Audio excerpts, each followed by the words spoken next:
Today I'm going to talk about the current translation activities in Korea. I subtitled it A New Emergency of Bali Sanskrit Translation Group Within Traditionally Chinese Dominant Environment. So how do you do everybody in this room? All the Sakyadhita members, how do you do? My name is William Lee and I'm a Buddhist from Korea. My Buddhist life started by receiving 5 lay precepts from Venerable Ilta when I was 8, and I haven't practiced or studied Buddhism until I met the great Zen master Sungsan Sanim in college. Then I traveled to Tibet to study at Larungar Buddhist Academy. It is the largest Buddhist university in the world, which is located in Seta, Tibet. In Chinese, it is called the Wuming Bushu Yuan in Sichuan, China, under the spiritual guidance of Jingme Punchok Rinpoche. Since 3 of my beloved masters went into parinirvana, I have been receiving teachings and transmissions from the great masters of all 3 vehicles of Buddhism, including Theravada, Mahayana, and Vajrayana, to fulfill my thirst in spiritual materialism. And my main practice is to paint the Buddhist paintings taught by the great master Songgok, who was a national intangible cultural asset in Korean traditional Buddhist painting. And I've been to several solo and group exhibitions in Korea, Japan, and the United States. Well, apparently I'm not a Buddhist academic scholar nor a good practitioner, but I'm also still a novice wanderer, looking forward to follow the Buddha's path. So it may not be the etiquette for me to tell you on this subject to such a great audience here. However, I would appreciate if you could rather listen to my presentation more casually, as I'm going to share my ideas based on my experience and knowledge as Enterer's point of view. Today I'm going to talk about current trend and tendency in translating Buddhist text into Korean in both Buddhist canons and Buddhist books for the general public. Korea, of course, has been greatly influenced by China throughout the history. Academic and religious sectors were not an exception. Using Chinese characters was considered crucial in academic fields, even though Korean written language was invented. This idea kept on going until recently, the beginning of the 20th century. Therefore, unfortunately, a history of translation of Buddhist texts into Korean language in Korea is very short, maybe about 50 years of history, in despite of 1,700 years of history of Buddhism in Korea. So I will briefly start with the origin of Buddhism in Korea and how Buddhist canons and texts were translated. So it is known that Buddhism was introduced to Korea by Venerable Ado in the year of 372. He is a monk from Wei dynasty from China, and he built the very first 2 Buddhist temples of Korea, which were Chomun Temple and Ibulansa Temple. Since then, Buddhism has been playing a very, very important role in Korea for over 1,700 years. Korea has been under Chinese influence throughout the history. Therefore, Tripitaka, the Buddhist canons, were of course written in Chinese language. Since 4th century until recently, Chinese was only language we used for Buddhist documents. We tend not to translate them into Korean language. Rather, we accept the documents from China without translation. So the teachings of the masters became very, very important in order to understand Sutras and Buddha's teachings. This tendency kept on going even after invention of Korean written characters. In 1443, thanks to King Sejong the Great, Korean written language Hangul was invented. A Buddhist monk named Venerable Shinmi, who was a Sanskrit expert, was also an important person during this invention process. It is true that a basic grammar system of Korean characters were influenced by Sanskrit and Tibetan. We'll talk more about this one later.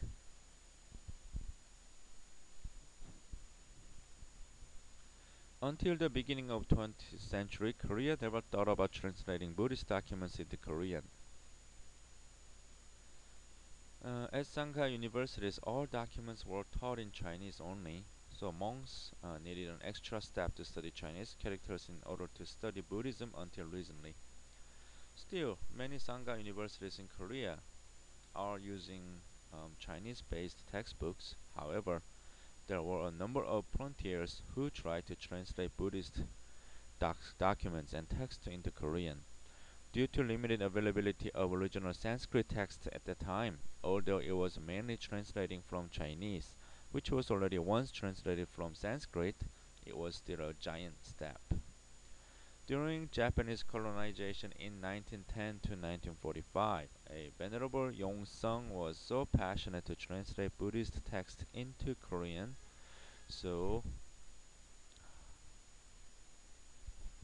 even people didn't learn or not familiar with Chinese characters could read and study Buddhism.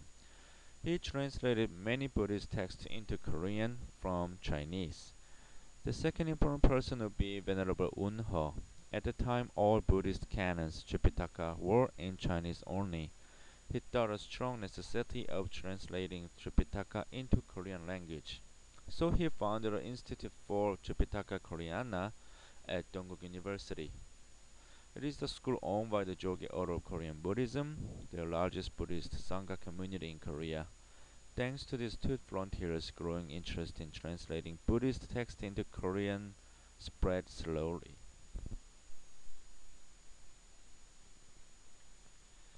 The foundation of Chinese language and Korean language is very different in both written and verbal. Just like the Bible in English we see is often different from the original Bible in Hebrew or Latin because it was translated twice, three times, or even more. So the more it is translated, the more the translation can be far from the original. Same problems occurred to the translations of Buddhist texts in Chinese to Korean. Especially Chinese language allows many different versions of translation, depends on the translator's fluency and tendency. So there were many different versions of translations were done. Often we find them incorrect when we compare to the original version from Sanskrit. Let's take a look at the example. Today's example I drew from is a famous Avatamsaka sutra. I'm going to use Chinese and Korean characters, so it may not be so easy to understand what I'm going to say, but please bear with me. A widespread Korean translation from Chinese version of Avatamsaka sutra was done by Venerable Tanha, one of the most important Buddhist scholars of modern Korean Buddhist history in mid-20th centuries. It is commonly used by the general public as well as Sangha universities in Korea. Of course, the great master Tanha did not have an access to Sanskrit version at the time, so he had to translate from Chinese version. Recently, one famous Buddhist translator named Dr. Jeon Jae-sung just published the new Avatamsaka Sutra in Korean. He translated directly from Sanskrit, and he states that there were many errors, mistakes, and wrong translations were found in Chinese translation version. For example, in the Sanskrit version of Sutra, there is a word mana. Chinese version translated into a rational faculty of the mind. But in Korean, for some reason, it is translated into the word meaning enlightenment, which is quite far from the original text. These kinds of errors are found in many different texts. Scholars and monks started to find out many errors and mistakes from what they believe it is true from Chinese translations. So many young Buddhist scholars and monks and nuns study abroad to India, Sri Lanka, Tibet, and even to the United States and Europe to study Buddhism. So to study Sanskrit and Pali.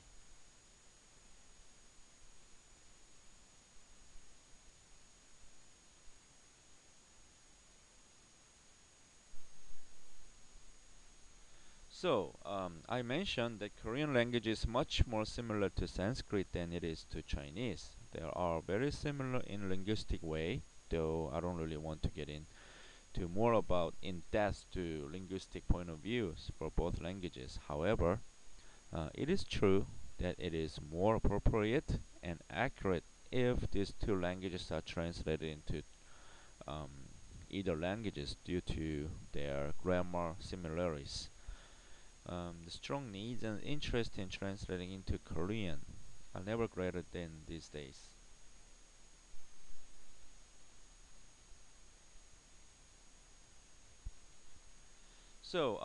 During Tang Dynasty, China had this great translator named the Master Shenjiang.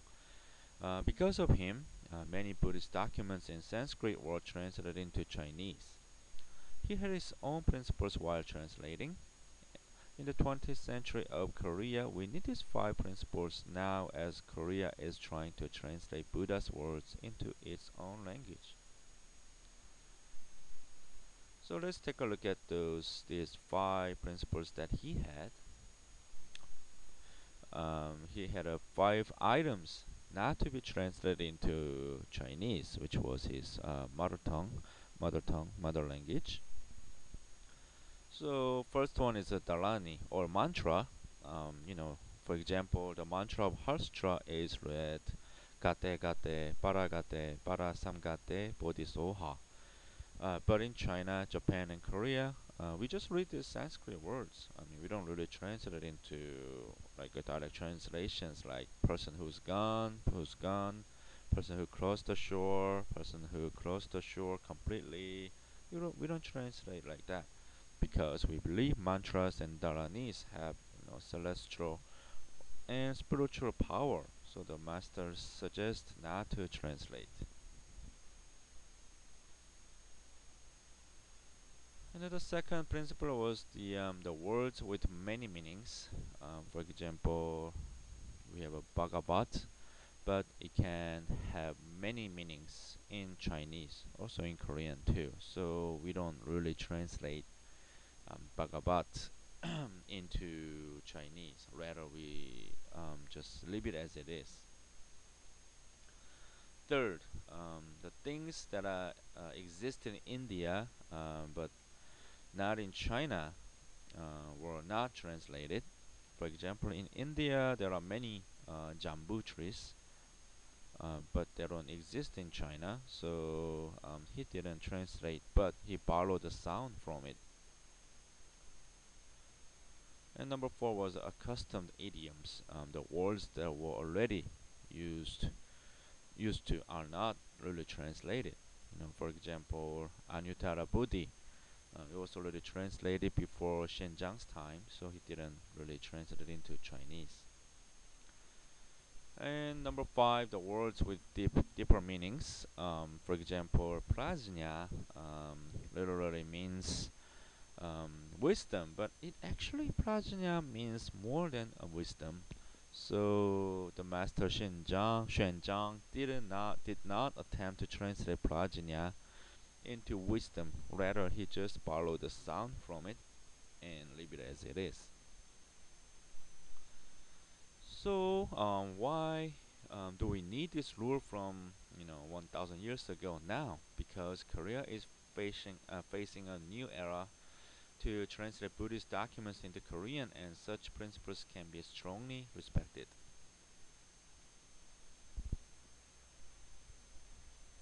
Still, many Sangha universities at major monasteries of Korea have curriculums in Chinese still.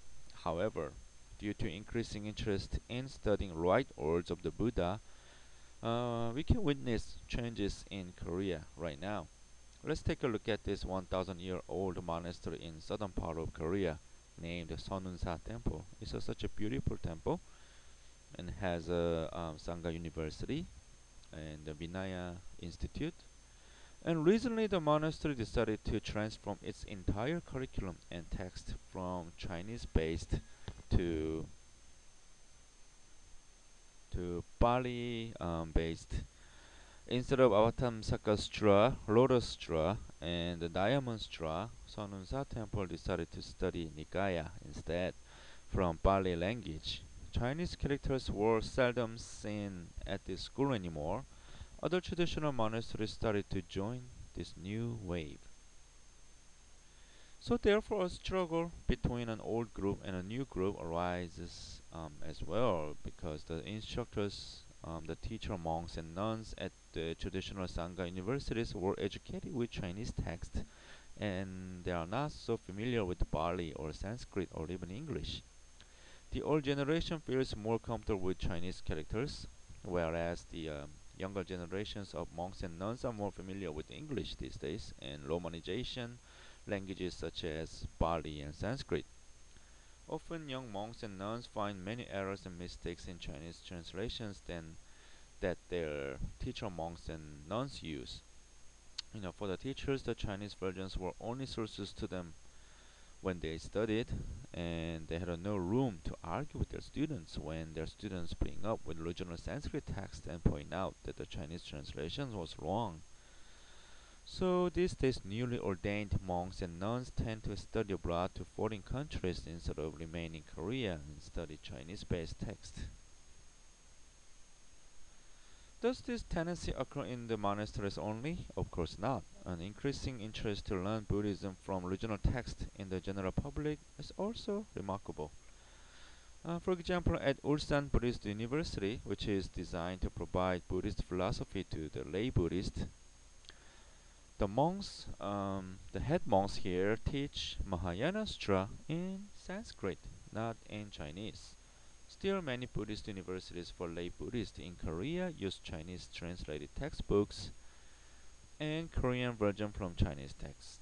But I believe it'll change soon, just like the example here, and the number of people who are studying Sanskrit and Pali is increasing year by year. So the more we study, the more errors and mistakes in Chinese translations are found. So it made many people, including scholars, monks and nuns, and lay Buddhists, hunger for what really Buddha's teachings were. The Pali Society of Korea is a group of scholars and monks and nuns and lays that provides a series of Buddhist doctrines directly translated from Pali. The group is led by these three frontiers: Dr. Jeon Jae-sung, Gakmuk Snim, and Derim Snim at the Pali Society of Korea. Of course, they are often offended by older generation of monks and nuns who still regarded Chinese translation would be the main core of their studies. So then, what are the problems we are facing now? Number one, there is a tendency that Koreans don't seem like working in a group. Many translation is done by individuals, which can be good, of course, but also it has many dangerous possibilities that the translation is done by a single translator's taste. And number two, especially His Holiness Dalai Lama's books are often translated into Korean by professional translators who are not really familiar with the Buddhist terminology, so that the Buddhist readers often feel very, uncomfortable, reading the text. And also the same thing goes to the Buddhist scholars at the universities or at the institutes.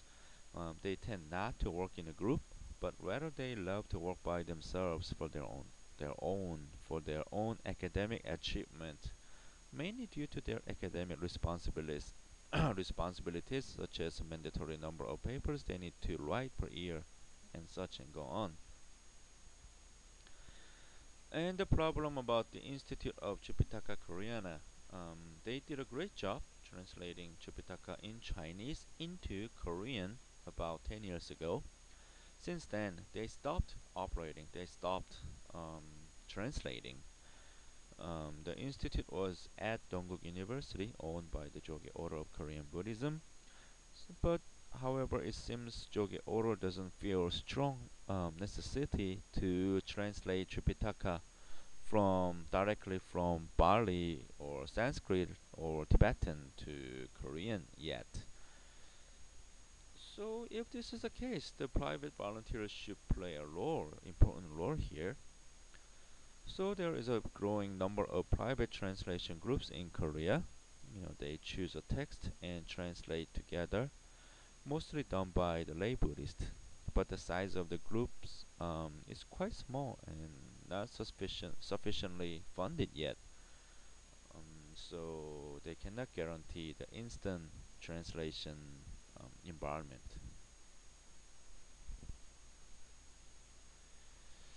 And the other problem I didn't really mention on the screen is that we still have so many monks and nuns who study Buddhism in Chinese environment, who are more familiar with Chinese characters and don't know much about Pali, Sanskrit, or English. People who studied in China or Taiwan tend to choose the words that are used in China or Taiwan.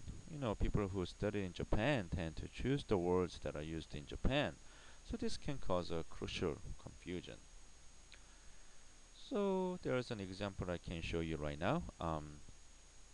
All the Buddhists on this planet knows this book.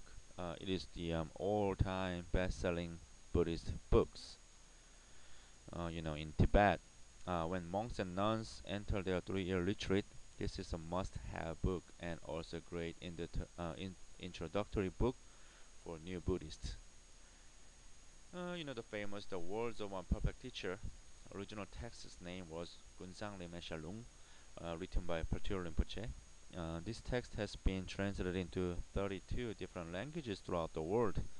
Of course, there are 4 and 5 different versions in Chinese as well. It was very famous in Taiwan too.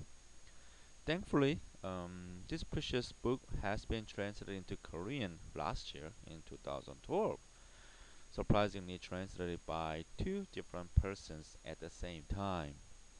And 2 people they never knew that they were translating the same book because the translating source was different. Mr. Oh Ki-yeol, he's a great Buddhist translator. He translated from Tibetan and English version. At the same time, Venerable Ji he was the director of Hwaumsa Sangha University. He translated the book from Chinese version. As a result, even though it is from the same source, Gunsang Leme Shalung, the outcomes were totally different, as I almost thought it was a different book. Because Mr. O uses the words in Tibetan and English friendly, when Venerable Ji uses the Chinese words directly and Chinese pronunciation of Tibetan words directly into his translation, his book. So even though I had years of practicing Tibetan Buddhism, I had a very hard time understanding what was written and what kinds of words he was using because he translated, he used the Chinese words of Tibetan terminology into the book. So I'm pretty sure, 2 of them they still don't realize that the books were translated into Koreans by 2 different people. So this is why Korea is Korea needs a standard of using Buddhist terminology into Korean. Unfortunately, we do not have a guideline or fixed terminology provided by central body of Buddhist Sangha yet. So we need this standard. For example, we need to standard of using Korean languages for Pali, Sanskrit, or even Tibetan. We don't have the standard guideline yet. So we need this standard as soon as possible to avoid some sort of this kinds of confusion.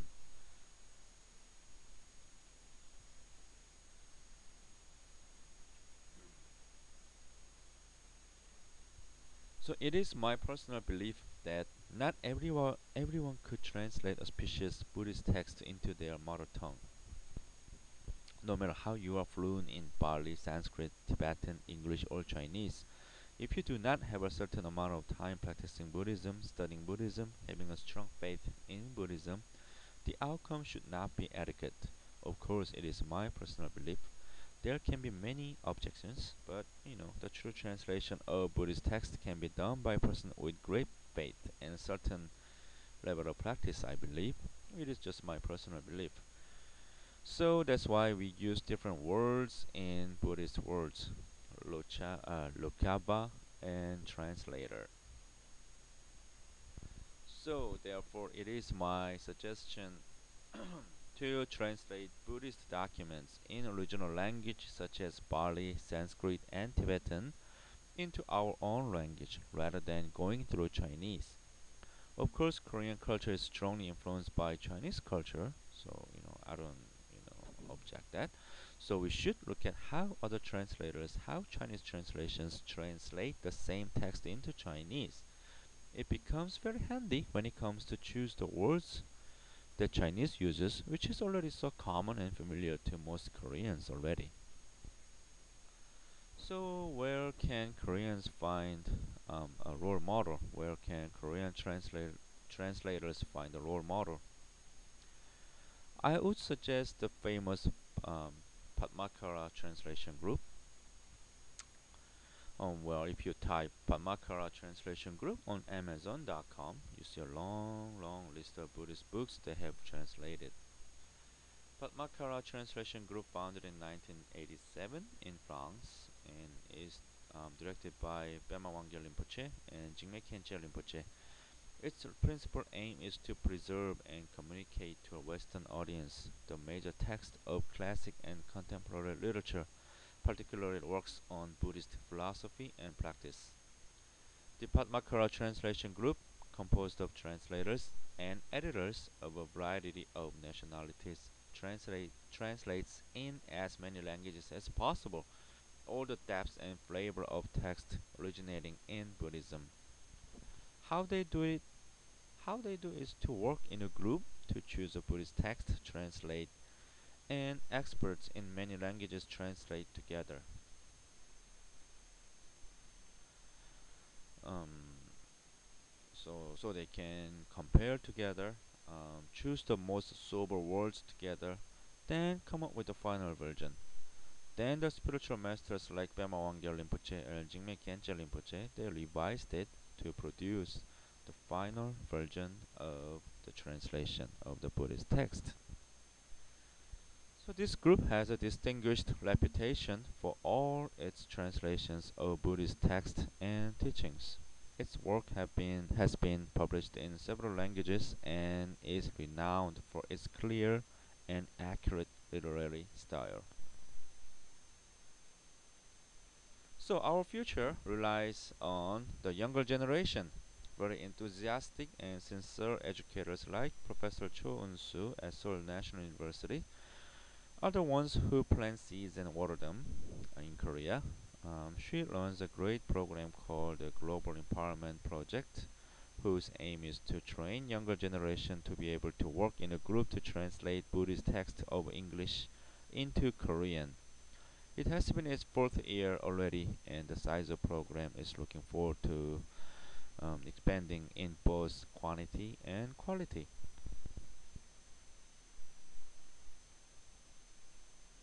So, Korea has a 1,700 years of Buddhist history, but its translation into its own language has been only 50 years of now. And we need lots of assistance and support from the other Buddhist countries, Buddhist communities throughout the world. So please, keep your eyes on us, keep your pay attention, your sincere attention to how we translate auspicious words of the Buddha into our own mother tongue language from now on. So thank you very much for listening to my presentation.